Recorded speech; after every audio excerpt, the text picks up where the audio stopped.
ఆ నియోజకవర్గంలో జనసేన ఎమ్మెల్యే అనుచరులు రెచ్చిపోతున్నారు. కూటమి సర్కార్ అధికారంలోకి వచ్చినప్పటి నుంచి వారి ఆగడాలకు అడ్డు అదుపు లేకుండా పోతోంది. ల్యాండ్ కనిపిస్తే చాలు కబ్జా చేసి బోర్డు పాతేస్తున్నారు. రోజురోజుకి ఆగడాలు మితిమీరిపోవడంతో బాధితులు తిరుగుబాటు మొదలుపెట్టారు.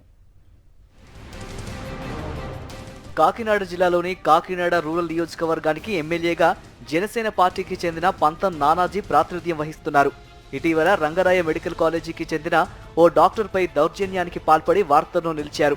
నియోజకవర్గంలో ఓవైపు పంతం నానాజీ ఆగడాలు, మరోవైపు ఆయన అనుచరుల ఆగడాలు మితిమీరిపోతున్నాయి. నానాజీ అండ చూసుకుని ఆయన అనుచరులు దౌర్జన్యాలకు పాల్పడుతున్నారు. అమాయకులను బెదిరించి భూములు లాక్కుంటున్నారు. ప్రజలను ముప్పు తిప్పలు పెడుతున్నారు.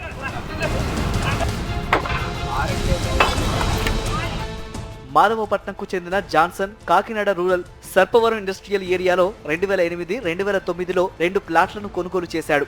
మొత్తం 658 గజాల స్థలాన్ని పోస్టల్ ఎంప్లాయీస్ సొసైటీ నుంచి కొన్నాడు. ఆ సమయంలోనే పంతం నానాజీ అనుచరుడు జనసేన నేత పుల్లా శ్రీరాములు కన్ను ఆ ల్యాండ్ పైన పడింది.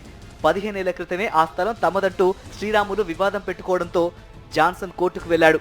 తాజాగా ఎమ్మెల్యే పంతం నానాజీ అంటతో శ్రీరాములు ఆ స్థలంలో ప్రహరీ గోడను, రేకుల షెడ్డును నిర్మించాడు. ఈ క్రమంలో జాన్సన్ జాయింట్ కలెక్టర్తో పాటు జిల్లా ఎస్పీకి ఫిర్యాదు చేశారు. పుల్లా గోవింద్ అనే వ్యక్తి, పుల్లా శ్రీరాములు, పుల్లా వెంకటరమణ, వీళ్ళు ముగ్గురు దౌర్జన్యంగా అప్పుడులో వచ్చారు. అప్పుడులో వచ్చితే పోలీసు వారు రెవెన్యూ షీట్ ఓపెన్ చేశారు పుల్లా శ్రీరాములకి. కాకపోతే ఇప్పుడు మళ్ళీ దౌర్జన్యంగా 100 మంది వచ్చారు. జనసేన వాళ్ళు అని మేము రాజకీయ నాయకులని మొత్తం చెప్పి మొత్తం దౌర్జన్యంగా వచ్చి మా సైట్లో వచ్చి దౌర్జన్యం చేస్తున్నారు. వాళ్ళది 112, 111 సర్వే నెంబర్ ఉంది. ఆ సర్వే నెంబర్కి దీనికి సంబంధం లేదు. 112 సర్వే నెంబర్లో కూడా మా గొడవను కట్టేశారు.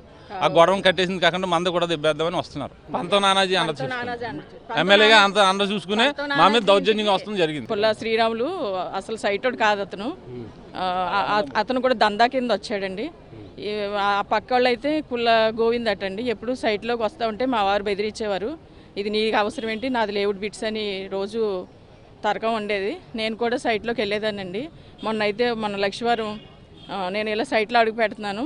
ఆ జనాలు బ్లేడ్ బ్యాచ్తో బండితో ఉన్నారు. మేము వేసుకున్న గ్రావులు మాది అన్నీ తోసేసి నన్ను కూడా చేయి పట్టుకు వెనక్కి తోసి వాళ్ళు కుర్రబ్యాచ్ని రప్పించుకుని జనసేన అంటున్నారండి వాళ్ళు.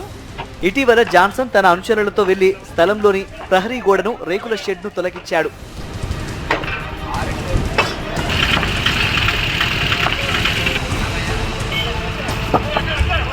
శ్రీరాములు అనుచరుడు అడ్డుకోవడం పరిస్థితి ఉద్రిక్తకరంగా మారడంతో పోలీసులు కూల్చివేత పనులను నిలిపివేశారు.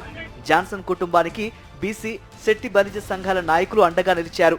జనసేన నేతలు చేస్తున్న దౌర్జన్యాలపై డిప్యూటీ సీఎం పవన్ కళ్యాణ్ ఎందుకు మౌనంగా ఉంటున్నారని నిలదీస్తున్నారు. పార్టీ ఏ దృష్టిగా తయారవుతుందో ఒక్కసారి ఆలోచించాలని పవన్ కళ్యాణ్ గారు. కొన్ని సంఘటనలో మీరు ప్రశ్నించకపోవటం, మీరు మౌనం వహించడం మాకు కూడా మీ మీద అనుమానంగా ఉంది. భూములు కబ్జా చేస్తే మాట్లాడలేదు. కాలేజీ గ్రౌండ్లో మా పైన మా భోజన సోదరుడు దళిత డాక్టర్ పైన దాడి జరిగితే కూడా మీరు నోరు మెదపలేదు. ఎందుచేత మాకు ఇంత అన్యాయం జరుగుతున్నప్పుడు, దారుణం జరిగినప్పుడు స్థానిక శాసనసభ్యులు కానీ, స్థానిక నాయకులు కానీ, పార్టీ అభ్యర్థులు కానీ చివరికి మీతో సహా నోరు మెదపకపోవటం మాకు చాలా విడ్డూరంగా ఉంది.